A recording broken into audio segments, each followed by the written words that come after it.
Let's take a look at an example of exponential growth. Excuse me. We have a new species of animal that was discovered to initially have a population of 215, and the population grew uninhibited for 10 years, at which point the population was measured to be 1134. We want an exponential function that approximately models the population of this species. So what we're looking for is an exponential growth model.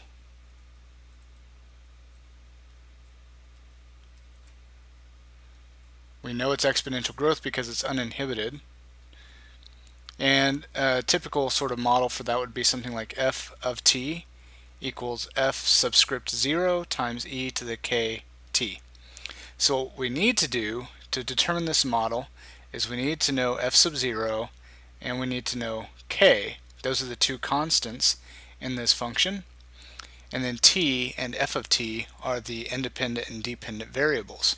So that's what we're going to try to do, is determine f sub 0 and k. Well, f sub 0 is simply your starting value. Before, when this population was initially, that's a good word there, initially observed, we saw that the population was 215. So that will be our initial population, our 215, our starting measurement. K, we don't know. So we'll have to determine k. But what we do know that we could use to find k, we have to know the other unknowns in this equation. So we'd have to know f of t, some population at the end of a time period. So this is a population measured later. And t is how much later? At what point did we measure this new population? Well, we know that t could be measured as 10 years because the population grew from 215, our starting value, for 10 years, and that gave us a resulting population of 1134, which we could plug in for f of t. And now that we know everything in this equation, remember e is just a number that we could use our calculator to help us with. Since we know every unknown in this equation except for k, now we can solve this equation for k.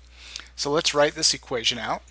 So we have 1134 equals 215 times e to the k times 10. Now, note that our variable is in the exponent.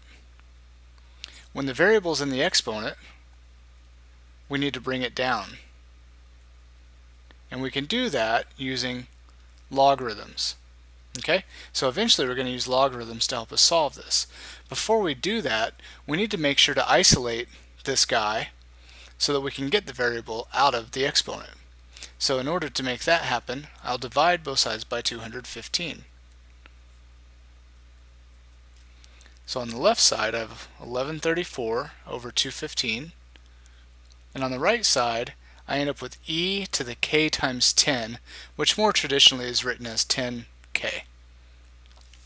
Now we need to get the variable down, so we're going to take a log of both sides. You could use any log that you want, but since it's base e, I'm going to choose to use the natural log of both sides. So the natural log of 1134 over 215 equals the natural log of e to the 10k. And since the natural log and the base e cancel each other out, on the right side I simply have 10k with no more logarithm, and on the left side I simply have this number that our calculator can help us with shortly. Natural log of this fraction. To finish getting k by itself, we'll divide both sides by 10.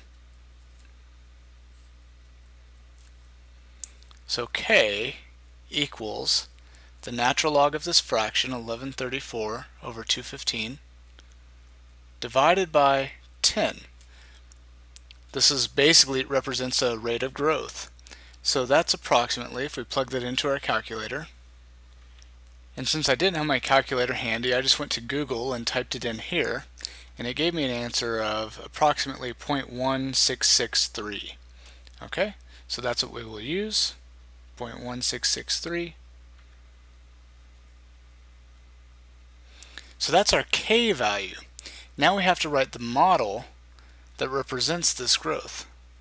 So our model, this will be our final answer, would be the function f of t, our population after a certain time, equals our starting population 215 times e to the k, which is 0.1663 times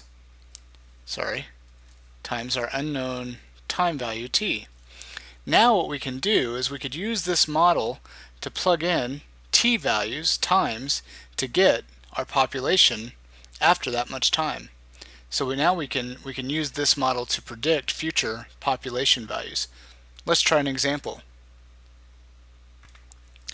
So now we want to use the model that we discovered to predict the population after 5 more years.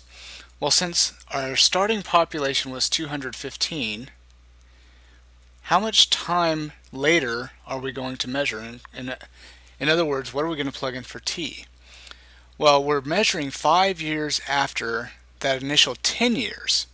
So we actually want time to be 15 years after we started at 215. So we're not going to plug in 5, we're going to plug in 15 because it says after 5 more years. Okay? So we will plug that in. So we have f of t, which, remember, this is the population. This is the thing we don't know. So we're going to leave it as an unknown.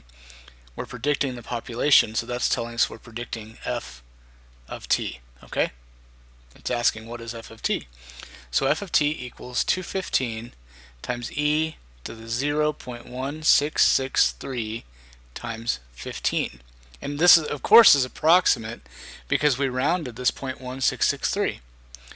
Well, let's go back to Google and plug the right side of this into the calculator and see what we get. And I've typed it in up here, 215 times e to this power, and you can see that we get approximately 2605.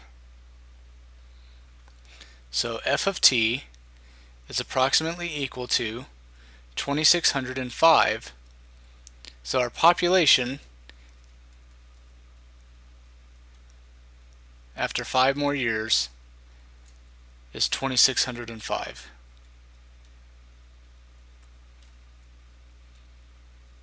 It's quite a growth from before. You know, it was 1134 after 10 years, and after only 5 more years it's gone up quite a bit more. So these are some things you could do with exponential growth models. I could have given you a population. In other words, you'd plug it in for f of t and asked you how long it takes to reach that population. So you'd plug that in and you'd solve for t. And that process is very much like we solved for k because the variable t is in the exponent. So you'll use a log if you wanted to solve for the variable in the exponent in that case. I don't want to spend any more time in this video. I've gone pretty long already. So this should be a good introduction, should get you started on exponential growth models.